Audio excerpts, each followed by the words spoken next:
예, 안녕하세요. 한국과 폴란드의 연대가 굉장히 중요해지고 있습니다. 그 동유럽 그 자유벨트 그쪽에 이제 맹주가 폴란드가 되면서 이제 푸틴 체제 이후에 푸틴 체제 이후에 러시아의 표류를 막아주는 그런 굉장히 중요한 역할을 하게 되고, 이 유럽에서 독일과 프랑스의 지도력이 약화되는 이런 과정이거든요. 이 전체 과정에서 이제 한국이 옆에서 많은 역할을 하고 그 굉장히 중요한 민감한 자리에 들어가 있어요. 그래서 한국과 폴란드가 연대해서 세상을 바꾼다. 푸틴 이후의 세상, 우크라 전쟁 이후의 세상은 어떻게 될까? 오늘 생각해 보도록 하겠습니다. 먼저 세뇌 탈출 자율구독료 부탁 말씀 올립니다. 아시다시피 세뇌 탈출은 광고가 잘 붙지 않습니다. 붙더라도 좀 늦게 붙습니다. 도와주시면 보다 좋은 컨텐츠로 찾아뵙는 데 커다란 힘이 되겠습니다.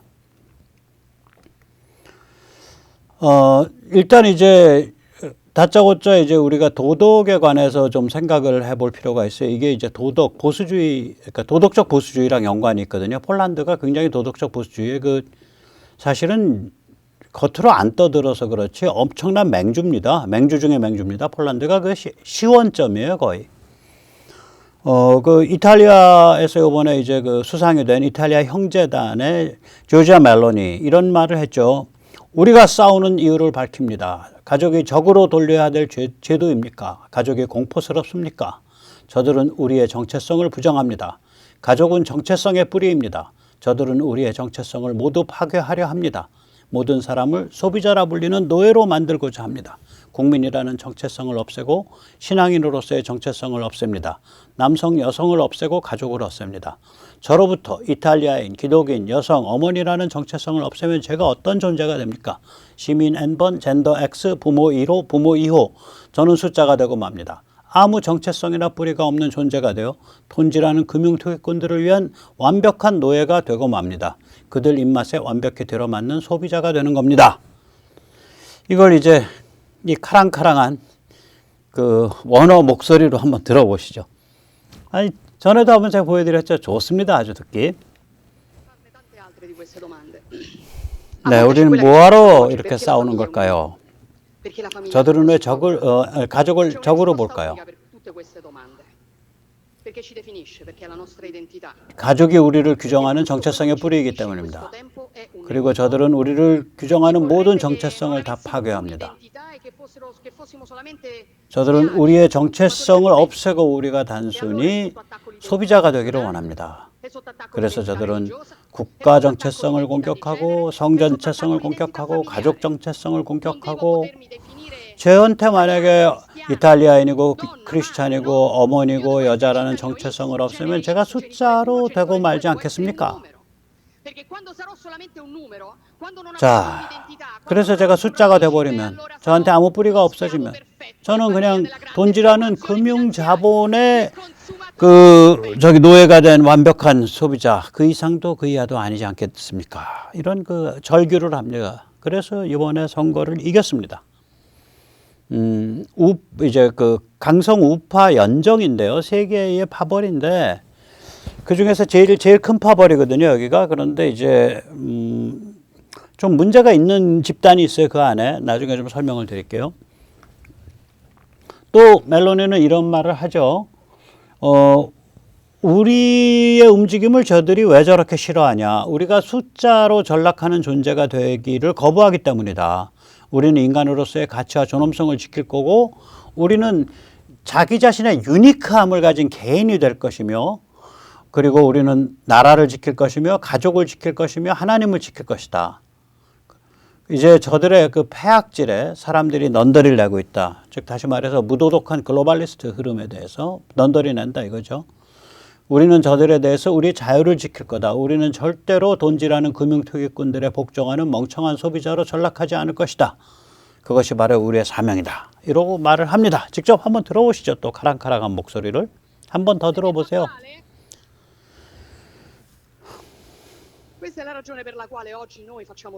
예, 우리가 왜 저들이 우리를 왜 이렇게 겁낼까요? 우리가 숫자로 전락하길 거부하기 때문입니다. 우리는 인간의 가치를 지키고자 하고 한 개인의 유니크함을 지키고자 하며 그것이 신성하다고 보는 것이고, 우리는 그것을 지키고자 하면 우리는 하나님을 지키고 나라를 지키고 가족을 지킬 겁니다. 우리는 자유를 지킬 겁니다. 그래서 우리는 절대로 노예가 되지 않을 것이며 저들의 손아귀에 놀아나는 멍청한 소비자가 되지도 않을 것입니다. 그것이 우리의 사명입니다. 체스테르톤은 네. 둘 더하기 둘이 넷이라는 걸 밝히기 위해서라도 불을 켜야 될 때가 있고, 햇볕 속에서 나뭇잎이 푸르러진다는 자명한 진실을 밝히기 위해서라도 칼을 뽑아야만 할 때가 있다고 말했습니다. 지금이 바로 그러한 때입니다. 자, 제가 왜 이거를 도덕적인 얘기를 했냐, 도덕에 관계된 그러니까 도덕적 보수주의, 이런 이야기들이 요새 유럽 뭐 이런 데 많이 퍼집니다. 그래서 한번 이것과 비슷한 다른 사람이 한 말이 있어요. 한번 보시죠. 우리는 이 싸움에서 반드시 이깁니다. 우리는 누구와 싸우는 것입니까? 악마를 섬기는 자들과 싸우고 있습니다. 저들은 악마 숭배자들입니다. 동성애, 양성애, 성전환, LGBT 찬양 집회에 나가라고 등 떠미는 자들입니다. 우리 아이들이 남자인지 여자인지 헛갈리는 상태가 돼야 한다는 말을 하는 자들입니다. 저들은 동성애 찬양자들입니다. 여기 모이신 분들은 자녀들이 동성애 집회에 가는 것을 어떻게든 막아야 한다고 믿는 분들일 겁니다. 우리 자신, 우리 친구, 우리 이웃이 LGBT 사회와 어울리는 것을 보고 싶지 않은 분들일 겁니다. 우리는 그들과 다릅니다. 우리는 어머니, 아버지, 하나님, 신앙 그리고 신성한 모든 것을 존중하는 사람들입니다. 바로 이 차이점이 이 싸움의 본질입니다. 멋있죠? 그런데 제가 비디오 한 컷 보여드릴게요. 이 비디오는 유튜버 영어 사용하는 유튜버입니다. Words of Defense에 나오는 거고요. 무려 카디로프의 현장 책임자가 하는 말입니다. 직접 보시죠.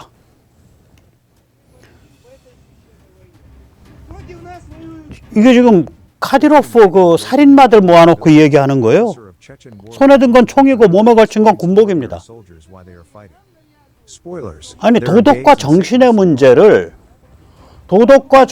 문제를 총칼로 해결할래요? 사람 죽여서?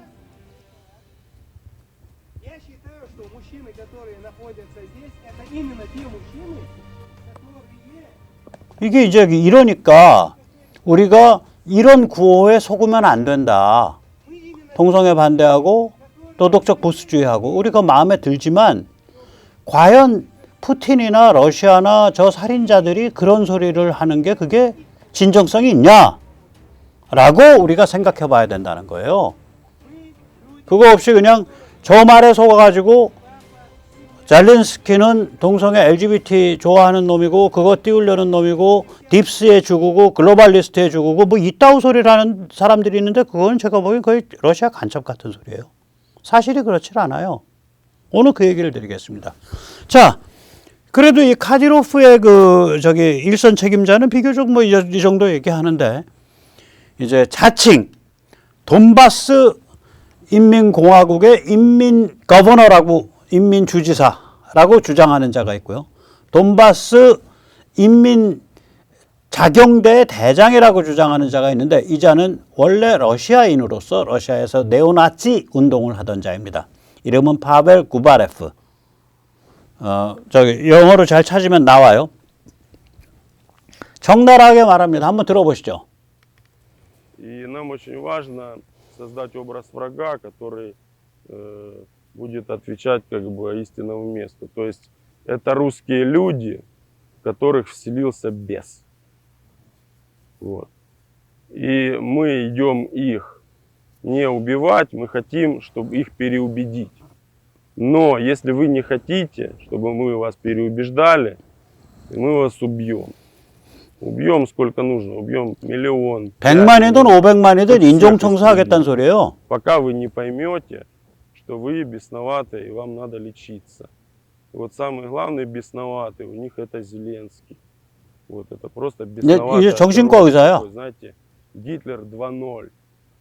Гитлер 2.0 с вот этим махровым там национализмом, с вот этой махровой русофобией, как они там режут рузню, да, вот женщина перерезает горло. Это же просто это кровавые, бесноватые, ну, сатанисты, можно сказать. Сатанисты. Ну, если с точки зрения христианской мысли посмотреть. А если светским способом на это посмотреть, то это антисистемники, либералы, потребители, то есть глупые люди. Глупые люди, которые не в состоянии разобраться в том, что происходит. 네. 저렇게 도덕을 팔면서 자기 증오심을 합리화시키는 거예요. 그리고 그렇게 하도록 푸틴 일당이 세뇌하고 있는 거고. 그래서 이 세상의 기준이라는 게 뭐 말하자면 LGBTQ, 동성애, 뭐 이런 그 신앙, 가족 이런 기준 하나만 있는 게 아니에요. 도덕적 보수주의라는 기준 말고도 다른 기준들이 존재를 해요. 그걸 같이 이렇게 조화롭게 공통분모를 찾아내려고 노력을 해야지. 아, 난 몰라. 난 이거 하나만 돼. 이거 하나만 딱 보니까 푸틴도 그 소리 안 해. 그럼 푸틴 우린 동지. 이런 걸 두고서 단세포라고 하든지 단세포가 아닌 경우에는 그게 이제 우파 단세포거든요. 이 경우는 이제 우파도 아니고 이제 반동성애 단세포죠. 반동성애 단세포. 전 우주는 동성애를 찬성하는 쪽과 동성애를 반대하는 쪽 둘로 돼 있다. 이거죠. 이제 반동성애 단세포죠. 그런 거를 이제 그렇게 단세포를 만들어서 자기의 사회적 불만이나 상대방에 대한 증오심을 합리화하도록 부추기는 거예요. 그리고 좀 알만한 자들이 그 소리를 하고 있다 그러면 약간 좀 간첩스러운 같은 느낌을 받는 거죠. 할 수 없는 거죠. 자, 그래서 세상은 좀 복잡합니다. 그래서 우리 간단하게 복잡한 지형을 간단하게 한번 이렇게 저걸 해보면 이렇습니다. 이제 우리가 이제 도덕적 보수주의 기준이 보통 되는 게 유럽에서 낙태, 국경, 이민, LGBT 이겁니다. 이 선을 딱 거놓고 그 위는 도덕적 보수주의가 강한 거고 이걸 명확하게 안 밝히면은 도덕적 보수주의가 약한 거고 이렇게 한번 보고요. 한 축을 그렇게 한번 보고 세로축을 가로축을 친러냐 반러냐로 보면 이렇습니다. 헝가리 그러니까 시점이 중요해요. 2022년 2월이라는 시점이 굉장히 중요합니다.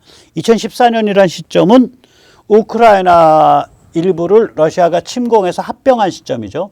도네츠크, 루안스크 일부를 합병을 했고 크리미아 전체를 합병을 했고 그래서 2014년이라는 시점이 중요하고 2022년이라는 시점이 중요합니다. 저 이전은 의미가 없어요. 저 이전은 별로 의미가 없어요. 워낙 서로 난잡하게 얽혀 있어서 저 시점만 해도 꽤 난잡하게 얽혀 있습니다. 자, 낙태, 국경, 이민, LGBT 반대하면서 친러인 쪽 많습니다. 헝가리, 이탈리아 형제단. 아까 그 조지아 멜로니도 있던 친러였어요. 2014년 이후에 EU와 미국이 러시아에 제재를 좀 가했거든요. 야, 그거 왜 자해 소동이야? 그런 제재 아무 소용없어. 그냥 러시아랑 잘 지내면 돼. 아까 그 멜로니 그렇게 해서 러시아를 편들었었어요. 2014년에서 2022년 사이 8년 동안. 그리고 심지어는 그 조지아 멜로니의 이탈리아 형제단과 힘을 잡고 같이 요번에 이제 승리 쪽에선 이탈리아의 강성 우파 정당 이탈리아 리그. 여기는 더 심해요. 여기는 그 유나이티드 러시아 정당, 그러니까 그게 이제 푸틴의 정당입니다. 러시아 통일 러시아당. 거기랑 당대당 결합을 하고 거기서 돈 삥바리 하려고 시도했던데요. 이탈리아 리그는. 그리고 프랑스 르팽도 푸틴 노선 옳다. 그러니까 도덕적 보수주의에 관해서. 22년 전에는 푸틴에 대해서 별로 비판을 안 했어요. 푸틴이 분명히 2014년에 우크라이나를 침공했고 조지아를 침공했음에도 그리고 조지아에 그 괴뢰국 만들고 괴뢰국 2개나 만들었잖아요. 조지아에. 하나는 남오세티아 만들고 또 하나가 뭐더라? 뭐 하나 만들었죠? 압축하얀가 뭔가. 예, 그 괴뢰국 2개나 만들어 놨고 그럼에도 불구하고 우크라이나를 3군데나 집어먹었고 그럼에도 불구하고 이거를 비판 안 하고 푸틴이랑 잘 짝짝꿍하고 잘 놀았다고요. 스웨덴 사회민주당 저기도 우파인데 저기도 아마 그랬을 거예요. 제가 저건 좀 확실치 않아요. 프랑스 르팽까지는 확실합니다. 즉 다시 말하면 도덕적 보수주의를 강렬하게 표방하면서도 친푸틴 친러 성향이에요. 그런데 그게 약간 문제가 있는 게 이게 이미 그때 우크라를 푸틴이 침공했고 조지아를 침공한 상태거든요. 그래서 유럽에서 보면 그게 좀 문제가 있습니다. 그 다음에 이제 뭐 러시아랑 그렇게 날 세울 거 있냐. 근데 뭐 도덕적으로는 특별히 보수적이진 않고 이게 이제 체코나 슬로바키아 같은 나라고요. 도덕적 보수주의가 강하면서도 반대 입장을 2014년부터 명확하게 표방한 데가 어디냐? 폴란드입니다. 그래서 지금 폴란드가 이번에 한국 무기 사고 뭐 우크라이나 무기 잘 대주고 2022년 이후만 보시면 안 돼요. 그 이전에 8년 세월이 있습니다. 똑같은 지금 법과 정의당입니다. 그러니까 폴란드가 이미 이 정도의 그 맹주 큰형 노릇을 할 준비가 다 돼 있었던 거예요. 정신적 준비가. 그 다음에 이제 보수인지 아닌지 그건 좀 약한데 반러 성향이 명확한 데가 있죠. 2014년 이후로 우크라이나, 에스토니아, 라트비아, 리투아니아. 그런데 우크라이나는 2019년까지는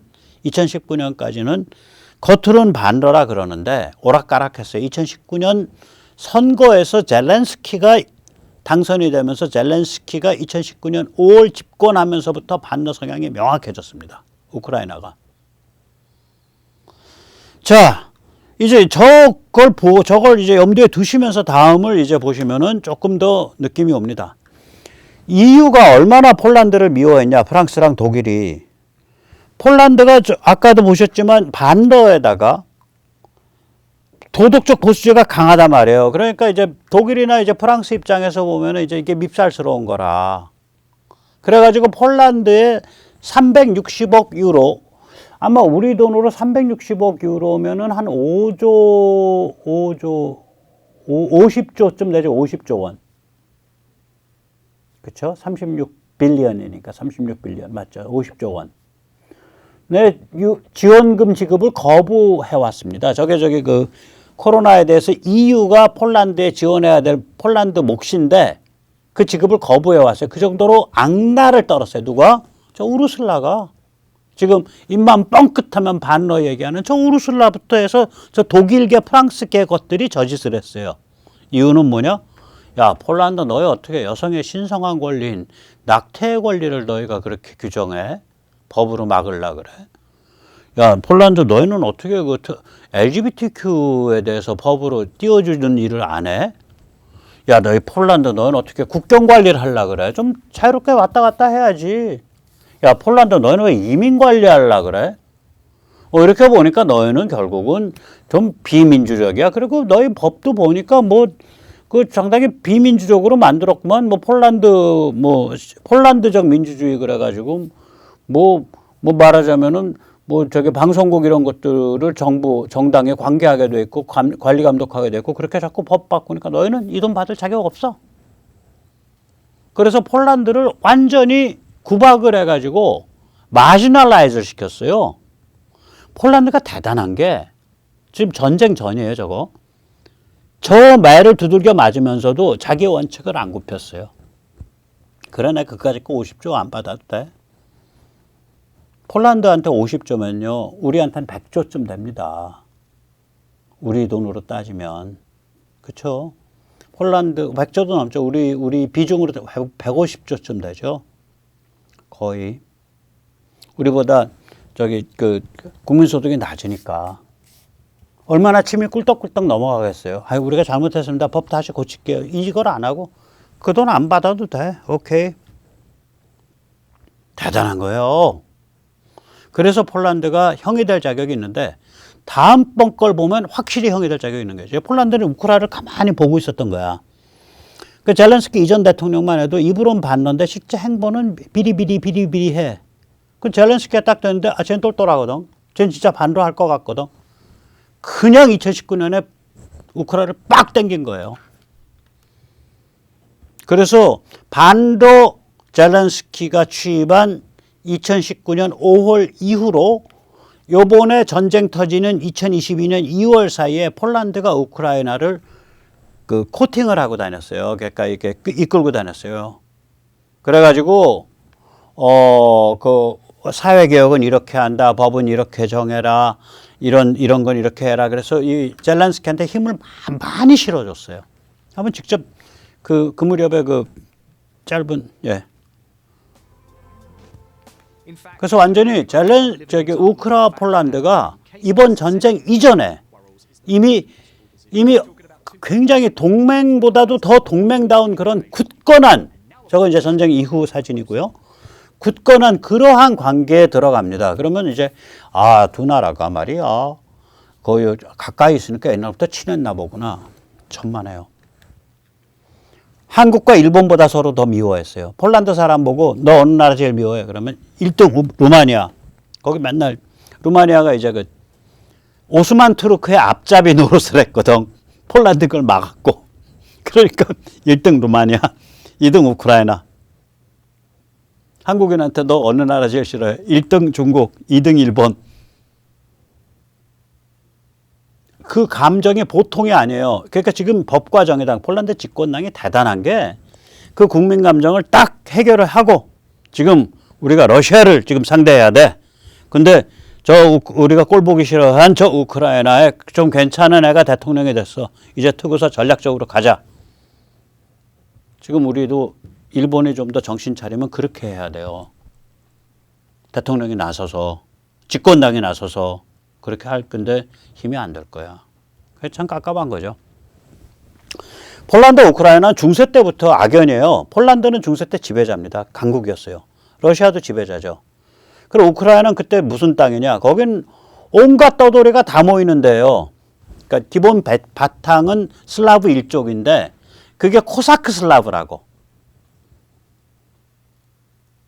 그 코사크라는 거는 총알바지로 앞장서서 싸움시키는 집단인데 거기에 코사크에 이제 유대인도 있고 타타르도 있고 뒤죽박죽으로 섞인대요. 거기는 아주 살벌한 동네예요. 아니 제정 러시아의 제일 살벌한 농민 반란 두 개가 다 저기예요. 부가초프랑 스탠카라진이랑. 그럼 이 우크라이나 이 코사크 중심으로 한 이 변방에 온갖 그 떠돌이들이 다 모인 이 동네는 무슨 거랬냐? 자기들한테 자유를 좀 더 보장하고 자기들한테 좀 더 많은 이익을 주는 쪽을 쫓아가지고 이때는 폴란드에 붙고 저때는 러시아에 붙고 이때는 폴란드에 붙고 저때는 러시아에 붙고 어떨 때는 폴란드에 붙는 척하다가 바로 러시아로 가고 이런 일을 했어요. 우크라 쪽이 그 코사크 지역이. 지금 코사크 지역이 어디냐면요. 지금 우크라 그 돈바스에서부터 우크라 그 돈바스 루안스크에서부터 러시아 쪽으로 오른쪽으로 더 뻗어요. 돈바스에서 뻗어가지고 카스피해 쪽으로 쭉 가면 그게 이제 동코사크 지역이에요. 많이 죽었습니다. 소련 때. 그러다 보니까 여기가 이제 그 어떤 그 교통의 요지고 여러 다민족이 오고 그러니까 이제 그 생각들이 아주 그 기발하고 튀죠. 그래서 이게 러시아 혁명의 주역들이 이 지역 출신이에요. 제가 말씀을 드렸잖아요. 혁명 지역이 결국은 우크라와 코삭 지역에서 나온 러시아인, 그러니까 코삭계 러시아인이거나 유대인이에요, 전부. 예를 들어서 마르토프, 이 지역의 유대인, 트로츠키, 이 지역의 유대인, 크루시초프, 이 지역의 러시아인, 브레즈네프, 이 지역의 아마 러시아인, 안드로포프, 저기는 이 지역의 러시아인일 거예요. 안드로포프는 저기예요. 동코사크 지역이에요. 행정구로는 북코카서스 연방에 들어가는 땅인데 실제로는 남부 연방지구와 더 가까운 그런, 그러니까 소치 우리 저거 있죠? 저기 동계올림픽 올렸던 소치보다 조금 더 동쪽. 그 정도 지역 사람이에요. 동코사크 지역이죠. 대표적으로. 그러면 저게 지금 저거 이제 소련 역사를 잘 모르실 텐데 저게 무슨 얘기냐? 혁명 때부터 소련이 제대로 돌아갔던 시절 1984년까지 1917년부터 1984년까지 전부 다 저 지역 사람들이 잡고 흔들었다는 거야. 조지아도 저 지역에서 산 하나 더 남쪽으로 넘어가는 거 아니에요. 코카서스. 그 조지아가 저기 스탈린 고향이잖아. 그러니까 그 소련이 힘을 상실한 후에야 러시아인한테 넘어가는데 오리지널 러시아인한테도 안 가요. 처음엔 체르넨코는 중부 시베리아 출신이에요. 우리가 보면 왜 이르크츠크파 뭐 이런 거 국사 때 배우잖아요. 거기 중부 시베리아 있는 게 이르크츠크 이런 쪽 지역이에요. 그러니까 저기가 그 피비린내랑 원죄가 많은데 업보가 무시무시한답니다. 자, 그러니까 러시아 혁명과 우크라이나가 저런 관계니까 저희 폴란드가 우크라이나 볼 때 어떻게 보겠어요?